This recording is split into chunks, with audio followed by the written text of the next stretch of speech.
جمعية الدعوة والإرشاد وتوعية الجاليات بمحافظة بدر. الحمد لله رب العالمين والصلاة والسلام على أشرف الأنبياء والمرسلين نبينا وحبيبنا محمد وعلى آله وصحبه أجمعين أما بعد. محترم سامعین کرام، جس طرح آقا علیہ الصلاۃ والسلام نے اپنی امت کے لیے دعا کی ہے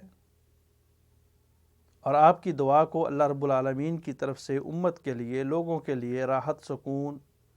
اور برکت کا سبب قرار دیا گیا ہے، اسی طرح پیغمبر علیہ الصلاۃ والسلام نے بعض مواقع کے اوپر لوگوں کے لیے بد دعا بھی کی ہے۔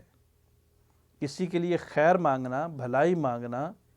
کسی کے لیے نفع مانگنا، اس کو دعا کہا جاتا ہے، اور کسی کے لیے شر مانگنا یا اس کو شر کی دعا دینا، اس کو جو ہے وہ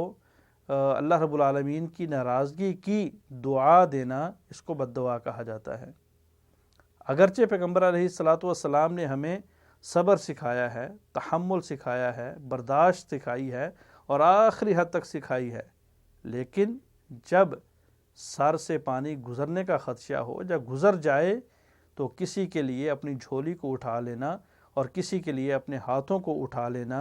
یہ تقوی کے خلاف نہیں ہے، ایمان کے خلاف نہیں ہے، بلکہ مظلوم آدمی کرے گا بھی تو کیا کرے گا، کیوں؟ اس کے پاس سوائے اللہ کے در کے کوئی دوسرا در ہی نہیں ہے۔ انصاف کے سارے دروازے ایک مظلوم اور غریب آدمی کے اوپر بند ہو جاتے ہیں، عدالتیں منہ موڑ لیتی ہیں، محکمے منہ موڑ لیتے ہیں، جو لوگ پنچایت کے اندر بیٹھنے والے ہوتے ہیں، فیصلہ کرنے والے ہوتے ہیں، ایک اثر و رسوخ کرنے والے ہوتے ہیں، رکھنے والے ہوتے ہیں، وہ اپنے منہ موڑ لیتے ہیں۔ تو آ جا کے غریب آدمی کے پاس اگر ایک در بچتا ہے تو وہ اللہ کا در ہے، پھر وہ اپنا معاملات اللہ کے سپرد کر دیتا ہے، اور اس میں جو ہے وہ ظالم کے لیے بد دعا کرتا ہے۔ اور شریعت کہتی ہے کہ مظلوم کی بد دعا یا مظلوم کی دعا چنگاری کی طرح اللہ کے پاس پہنچ جاتی ہے۔ آقا علیہ الصلاۃ والسلام نے صبر کر کے دکھایا۔ طائف کا میدان ہے، آپ کو توحید کی دعوت کی پاداش میں مارا گیا، آپ کا تمسخر اڑایا گیا، آپ کا مذاق کیا گیا، آپ کو مار مار کے بے ہوش کر دیا گیا۔ جب ہوش آتی ہے، جبرائیل امین فرشتوں کے بادشاہ فرشتے کے ساتھ آتے ہیں اور فرماتے ہیں کہ اگر آپ چاہتے ہیں تو میں پہاڑوں کے بادشاہ کو لے کے آیا ہوں، یہ اس قوم کو، اس بستی کو دو پہاڑوں کے درمیان میں رکھ کے پیس دے گی، ختم کر دے گی۔ لیکن نبی علیہ الصلوۃ والسلام نے فرمایا، نہ، مجھے اللہ سے امید ہے کہ اللہ ان کی پشتوں میں سے ایسے لوگوں کو پیدا کریں گے جو اللہ کی توحید کا اقرار کریں گے اور میری رسالت کا اقرار کریں گے۔ ایک برداشت سکھائی، لیکن جب برداشت ختم ہوئی تو پھر آپ نے لوگوں کے لیے بد دعا بھی فرمائی ہے۔ بیت اللہ کا مقام ہے، نبی علیہ الصلوۃ والسلام نماز پڑھ رہے ہیں، سجدہ حالت میں ہیں، آپ کے سر کے اوپر اوجری رکھ دی جاتی ہے۔ آپ کی پیاری بیٹی حضرت فاطمہ آ کے اس اوجری کو آپ کے سر سے دور کرتی ہیں، اور بعد میں نبی علیہ الصلوۃ والسلام اپنے ہاتھوں کو اٹھاتے ہیں اور فرماتے ہیں، اللہم علیک بقریش،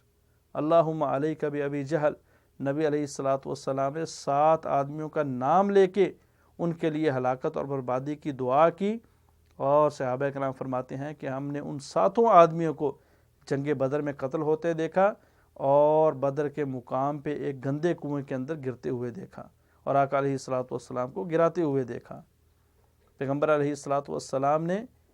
سراقہ بن مالک جو آپ کا پیچھا کر رہا تھا، اس کے بارے میں دعا کی۔ وہ اپنے گھوڑے سے زمین میں دھنس جاتا ہے اور وہ کہتا ہے کہ مجھے پتہ ہے آپ نے میرے لیے بد دعا کی ہے، آپ دعا کر دیجئے میں آزاد ہو جاؤں، میں آپ کا دفاع کروں گا۔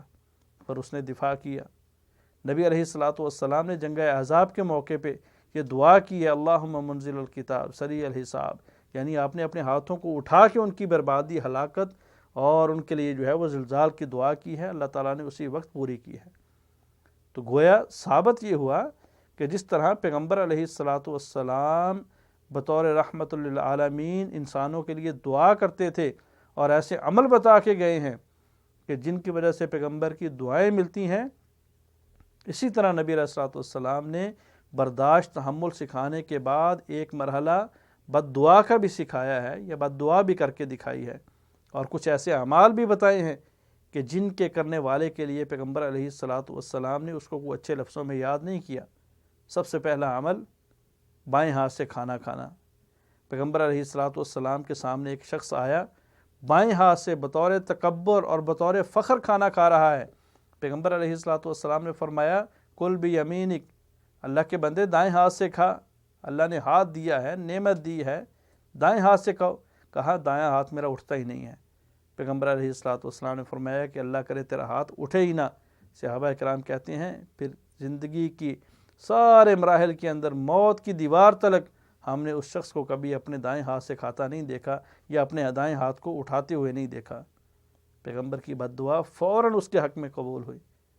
اللہ ہمیں ایسے عمل کرنے کی توفیق عطا فرمائے کہ جن سے نبی کی دعائیں تو ملیں، نبی کی بد دعائیں نہ ملیں۔ پیغمبر علیہ الصلوۃ والسلام نے فرمایا ایسے شخص کے لیے کہ جس کو چند لوگوں کے اوپر امیر بنا دیا جاتا ہے، مشرف بنا دیا جاتا ہے، مانیٹر بنا دیا جاتا ہے اور وہ ان کا جینا حرام کر دیتا ہے۔ پیغمبر علیہ الصلوۃ والسلام نے فرمایا، حضرت عائشہ فرماتی ہیں کہ آپ نے یہ کہا کہ اے اللہ وہ بندہ جس کو چند بندوں کے اوپر مسلط کر دیا جائے، امیر بنا دیا جائے، حکمران بنا دیا جائے، اگر تو وہ اپنی رعایا کے ساتھ نرمی والا معاملہ کرتا ہے تو اللہ اس کے ساتھ بھی نرمی والا معاملہ کر، اور اگر وہ ان کے ساتھ سختی والا معاملہ کرتا ہے تو اے اللہ تو اس کے ساتھ بھی سختی والا معاملہ کر۔ گویا کہ اس کے بارے میں سختی کی دعا کرنا یہ بد دعا کہلاتی ہے۔ یہ پیغمبر علیہ الصلوۃ والسلام کا اس کے لیے ناپسندیدہ اور ایک جو ہے وہ تو گیا پیغمبر علیہ الصلوۃ والسلام کا یہ اس کے لیے ایک ناپسندیدہ الفاظ کے ساتھ دعا کرنا ہے۔ اللہ سے دعا ہے کہ اللہ رب العالمین ہمیں دائیں ہاتھ سے کھانے کی اور حکمرانی تسلط مل جانے کی صورت میں